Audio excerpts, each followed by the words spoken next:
Elder Savvas of Mount Athos to Father Nicodemos, a letter of confession against the resist from within heresy. By Elder Savvas, Trichakis. Introduction.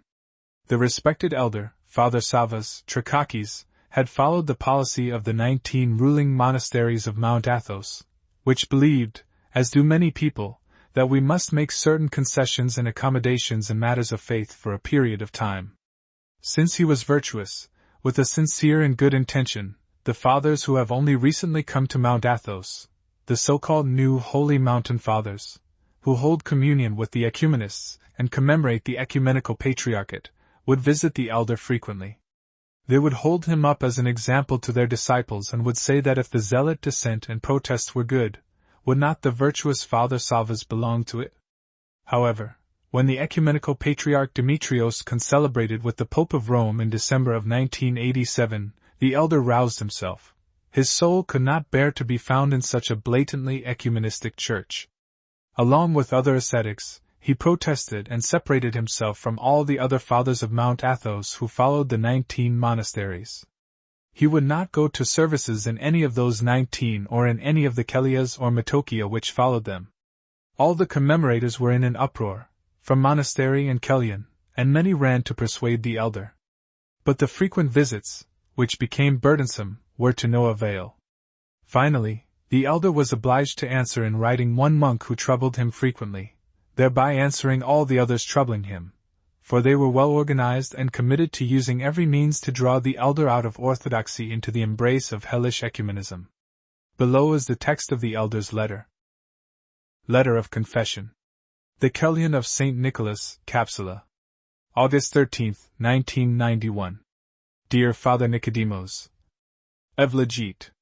During your visit to our Kelian a few days ago, you repeated your unorthodox dogmatic pronouncements that we are outside the Church because we do not commemorate Patriarch Demetrios.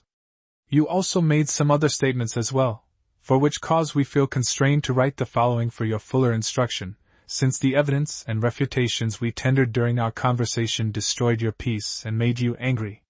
In the sayings of the Desert Fathers, it is written that when Abba Agtho was asked if he were proud, a fornicator, and a heretic, he answered that he confirmed the first two accusations, for it was profitable for his soul to do so, but not that he was a heretic, for that signifies separation from God. According to you, and according to all the monasteries of Mount Athos as well, except for the monastery of Esphigmena, the skeet of Prophet Elias, and many zealot fathers, we are deceived and are schismatics. You find it difficult to admit that the Patriarchate of Constantinople is preaching heresy, because you would be required to admit that your holding communion with these wolves and not shepherds is worthy of condemnation, or you would have to cease following them, according to the command of all the holy fathers and councils. You attempt to justify the Fanner, but their words and actions show you to be in error. In vain do you invoke the opinion of Father Paisios and of others who are indulgent with present conditions and make concessions, that is, they deal with it by economia. But when the time comes, supposedly when Demetrios shall enter into communion with the Pope, as you said, you will separate yourselves from whatever is not in concord with the teachings of the Holy Fathers and Councils. You greatly deceive yourselves. As for the admonitions to which you refer, whether of Elder Paisios, or of your neighbor Pop Isaac, or of anyone else which maintain that Patriarch Demetrios rightly divides the word of truth, how can you expect us to accept them as being pleasing to God when they are completely contrary to orthodox teaching? Since the truth is betrayed, should it not be called iniquity rather than economia, concession, accommodation, or indulgence? You maintain your stance because Elder Paisios said, Demetrios is misled by the hierarchs around him to do that which he does not want. And, if we stop commemorating, we will be outside the Church. And much more, to which can be applied the words of St. John Chrysostom. All their words are foolishness, and the tales of foolish children. These words of theirs are the fruit of a new theology, which the Fanner used in the notorious encyclical of 1920 by calling heretics fellow heirs of the grace of God. You bring forward the words of St. John Chrysostom. Not even the blood of martyrdom blots out schism. And of St. Ignatius the God-bearer. Let nothing be enacted without the bishop. You conclude that when we separate ourselves from our bishop, we are outside the Church. The saints made these true pronouncements, however, in a time of orthodoxy and church serenity. Today, when the hurricane of the ecumenist pan-heresy sweeps away even the elect, the words of the same saints have force. If your bishop be heretical, flee, flee, flee as from fire and a serpent. St. John Chrysostom. If thy bishop should teach anything outside of the appointed order, even if he lives in chastity, or if he works signs, or if he prophesies, let him be unto thee as a wolf in sheep's clothing, for he works the destruction of souls. St. Ignatius. If Demetrios rightly divided the word of truth, you would have been justified in your use of those quotations you took from the two saints, but now you edit the Father's writings to your taste, in order to justify your guilt for being a fellow traveler of Demetrios, Parthenios of Alexandria, Iakovos of America, and Stylianos Harkianakis of Australia. Are all the many quotations from the holy councils and saints not enough for you? Or do you fear, perhaps, being cast out of the synagogue of the heretics? The fact that the other patriarchates hold communion with the Fanner is not really important. What is important is, who follows in the footsteps of the saints and is with the truth. Parthenios, Patriarch of Alexandria, said that he recognizes Muhammad as an apostle who worked for the kingdom of God, and other such blasphemies which you know. There is no need for us to write again the heresies of Iakovos Kakuzis of America, and Stylianos Harkianakis of Australia. You are in communion with these men as though they supposedly rightly divided the word of truth. Who is going to condemn Iakovos Kakuzis? Parthenios? Or the Committee of Phanariotes under Bartholomew, which has been investigating for 2 years now whether Harkianakis is a heretic? Do you not understand that they do not want to pronounce a verdict? The Fanner promised the delegation of 3 abbots from Mount Athos that they would retract and correct Patriarch Demetrios' statement to the United Press about receiving communion from the Latins, that they would replace Stylianos Harkianakis as president of the Commission for Theological Dialogue, etc. Has anything been corrected to this day? Or do you believe that we have no responsibility, or guilt, and may remain in communion because Elder Paisios shamelessly says that the declarations and actions of Demetrios are not contrary to our doctrines and do not violate the truth? History repeats itself. Saint Theodore the Studite, Saint Maximos the Confessor, and many other Christians who did not follow the hierarchy which at sundry times preached heresy, were all called schismatics by that hierarchy. Although Saint Gerasimos of the Jordan was served by a lion and was a wonder-worker, he was in error because he would not accept the Fourth Ecumenical Council, drawing along with him thousands of monks in Palestine, until he was corrected by Saint Euthymos the Great and repented. You could ask, could Elder Paisios and the 70 bishops of the State Church of Greece be in error? Do you want God to force them to confess him? At the Iconoclast Council of 754 in the reign of Copronymus, we read in the minutes that fearsome acclamation of the 338 bishops present at the council. Long live the king!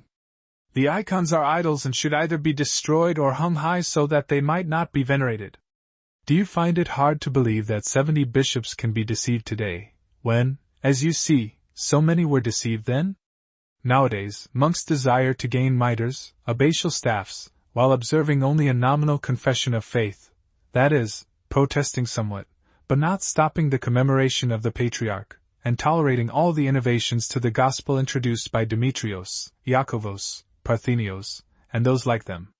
Saint Theodore the Studite, however, writes that the work of the monk is not to tolerate even the least innovation in the gospel of Christ.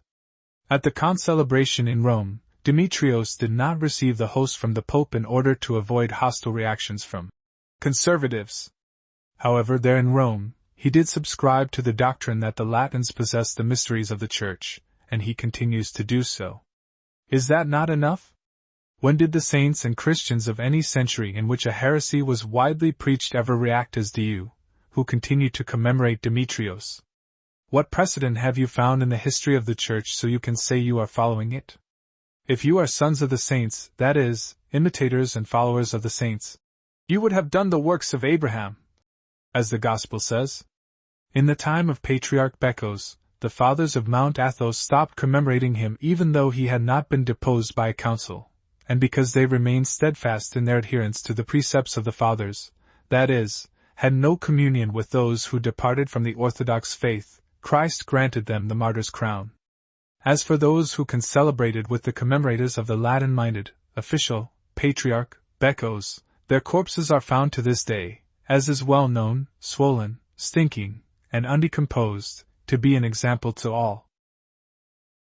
You told us that if Demetrios does not go to confession for the things he has done, he will be damned.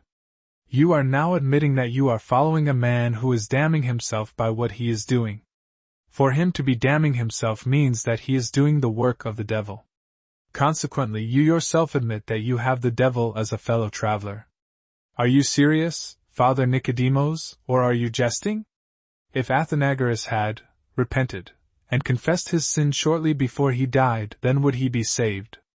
Show me even one patristic witness which justifies remaining in a church that preaches heresy, as does that of the meek and quiet leader of orthodoxy, Demetrios. Would such an obedience to a hierarchy that does not rightly divide the word of truth sanctify us? If you do not wish to admit that the monastery of Esphigmena and so many zealot fathers are worthy of honor, according to the 15th canon of the First and Second Council, at least be silent, and do not blaspheme by saying that they are schismatics and outside the Church. You ignore the existence of the testament of Saint Mark Eugenikos of Ephesus, who did not want the Latin-minded even to come to his funeral. First study and then make pronouncements. According to your way of thinking, Saint Mark of Ephesus, Saint Maximus the Confessor, and hosts of others who did not hold communion with heretics are outside the Church. Do you see where your new theology leads? Who would ever have thought that Fathers of the Holy Mountain would have as their Bible the book The Two Extremes by Father Epiphanios Theodoropoulos? You recommend making protests like those recommended on pages 19 and 22 of that book, protests over, according to ecumenists, sacred canons which are not applicable in our times because they are lacking in love. He also describes Athenagoras as having a demonic love. Nevertheless, he remained in communion with those who have a demonic love. Marvelous consistency. We saw similar protests on the occasion when the representative of the monastery of Gregoria asked that it be recorded in the decisions of the sacred community that if the chief secretary were sent to Australia, he would not concelebrate there. The chief secretary finally did not go, but Father Basil, abbot of Stavronikita, ignoring the decision of all the other monasteries, sent Father Tychon to help Archbishop Stylianos Harkianakis. When Father Tychon returned, he was sent to the festival of the Kelion of Burizeri. There the representative of the monastery of Gregoriou, Father Athanasius, concelebrated with Father Tychon and the rest. No commentary is needed. Father Epiphanios Theodoropoulos was silenced when they refuted his errors some 20 years ago. But you, with the same untheological arguments, want to justify your communion with patriarchs who preach heresies. With bared head, having a demonic love for heretics while persecuting the genuinely orthodox, and so emulating Patriarch Beccos, the Emperor Copronymus, and all those like them. When you chant them many years and commemorate them, it is the same as if you said, "You are sound in the faith, and obedience, honor, and commemoration are due to you." You do not help them understand that they are walking upon an evil path, whereas if you had broken communion with them, perhaps they would have had pangs of conscience, and would search for the truth. Your guilt for your reprehensible silence, which St. Gregory Palamas calls a third kind of atheism, grows day by day, in spite of your so-called protests. When the Latin-minded were coming here during the Patriarchate of Beccos to enforce the union with the Latins, Our Lady, the Virgin Mother, the guardian of the holy mountain Athos, spoke herself, saying, "The enemies of my son and of me are coming." Last year, when the successor of Beccos Demetrios, the leader of orthodoxy, arrived, he found the holy mountain swathed in black from 2 weeks of continuous fires. He that hath ears to hear, heareth the voice of the all-holy Theotokos. May you find the path of good disagreement, as Saint Nicodemos of the Holy Mountain teaches in his interpretation of the 14 epistles of Saint Paul, saying, "If he is evil in faith, that is, he believes heretical and blasphemous doctrines, flee from him, though he be an angel from heaven." Elder Savvas, an unmonastic, but orthodox, monk.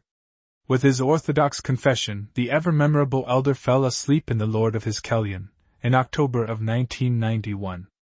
Original publication in Holy Agathangelos of Mount Athos.